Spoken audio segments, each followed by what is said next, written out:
खान साहब, और ये ध्रुवीकरण हो गए और इधर और उधर जाएगा, आप लोग तो कहीं के फिर नहीं रहेंगे। नहीं, हम लोग जहां हैं वहीं डटे रहेंगे। हम लोग बाबा साहब भीमराव अंबेडकर बताए हुए संविधान के अनुसार चलते हैं, न कि गोलवलकर या और जो सांप्रदायिक लोग उनके मतलब चलते हैं। देखिए, संवैधानिक पद पर बैठा हुआ व्यक्ति योगी आदित्यनाथ क्या कहते हैं? कहते हैं बजरंग बली हमारे, अली तुम्हारे। बजरंग बली को कहते हैं दलित समाज के थे, आदिवासी समाज के थे। जो व्यक्ति संविधान की कसम ले लेता है और संविधान की पीठ पर बैठ जाता है तो सारे लोग उसके हो जाते हैं। तब वो ये बजरंग बली अली नहीं करता है। तो सब जन हिताय सब जन सुखाय की बात करना चाहिए। तो ये ध्रुवीकरण की राजनीति सुधांशु सिंह बहुत काबिल इंसान है, चाहे जितनी बात दलील ले लें, लेकिन इनकी पार्टी सांप्रदायिकता को बढ़ावा खूब देती है। जहां कुछ मिल जाएगा, साक्षी महाराज क्या कह रहे थे, 40 औलाद पैदा करो, 50 औलाद पैदा करो, ये क्यों कह रहे थे? ये सारी चीजें घुमा फिरा के चुनाव में क्यों आती है भाई? चुनाव को पहले ये बातें कह लो। चुनाव में जो मूल मुद्दा है उसको भटकाना चाहते हैं, महंगाई से लोगों का दिमाग हटाना चाहते हैं लोग। ये चाहते हैं काम जो हमने नहीं किया वो काम तो जनता हमको भुगता देगी, इसलिए हिंदू मुसलमान कर दो, हिंदू मुसलमान करके अपना आप गोटी फिट कर दो। कोई देखिए, उत्तर प्रदेश की जनता चाहे देश की जनता भोली भाली जनता है, एक बार धोखे में आती है, बार बार धोखे में नहीं आए। अब ये समझ गई है ये लोग जो है काम कुछ नहीं करते हैं। अभी गिनवाने लगेंगे तो सारी चीजें गिनवा देंगे, जैसे लग जाएगा रामराज आ गया है।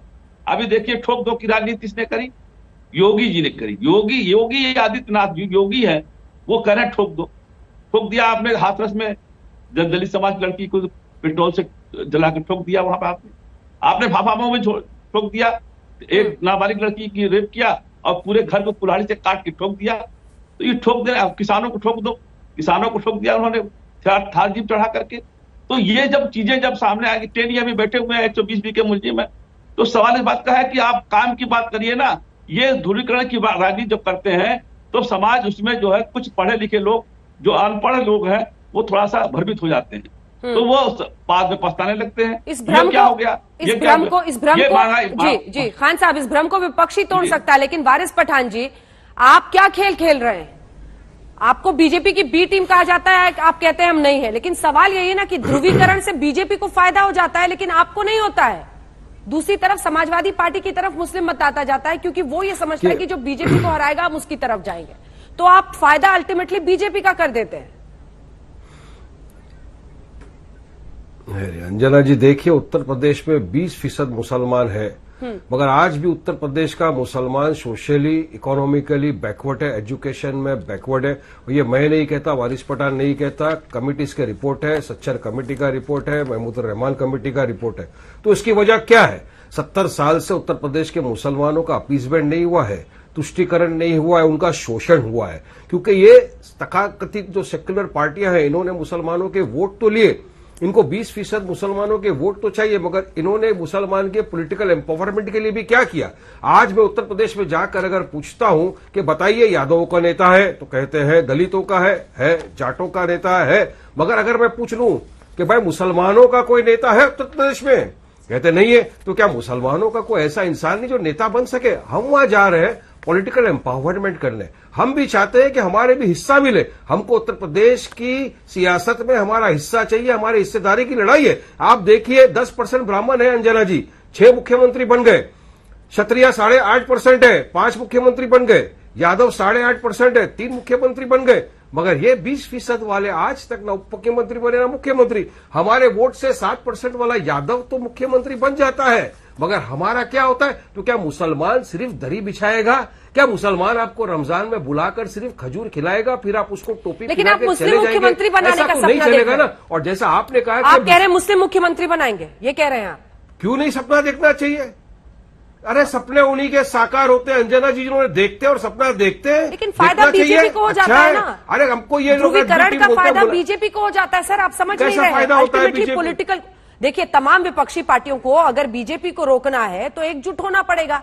आपको कोई गले लगाता नहीं है, आप ध्रुवीकरण करते हैं, मुस्लिमों का कोई नेता नहीं बन पाया, मुस्लिमों का कोई मुख्यमंत्री नहीं बन पाया, लेकिन फायदा तो इन सबका उनको हो जाता है।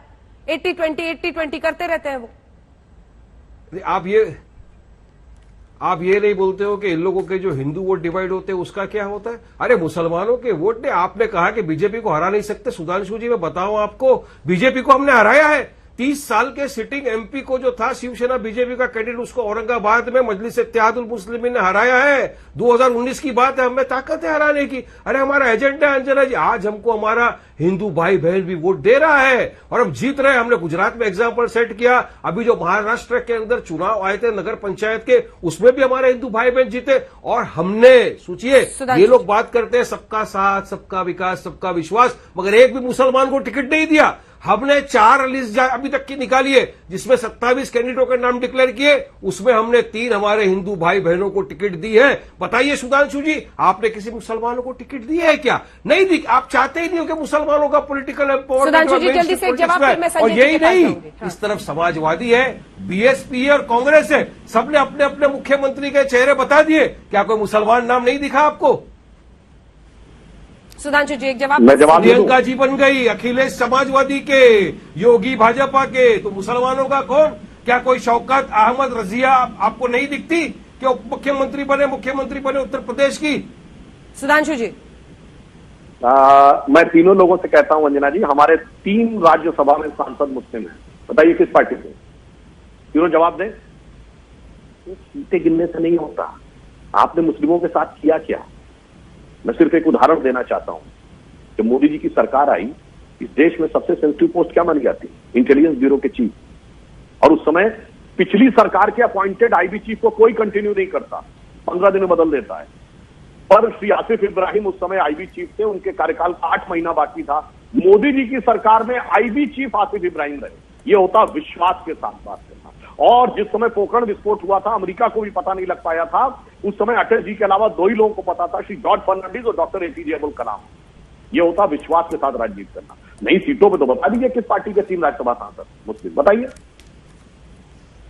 इसलिए मैं कहता हूं, आप लोगों ने वोट बैंक समझा, गिनती गिनाई और उनकी फजीयत करवाई।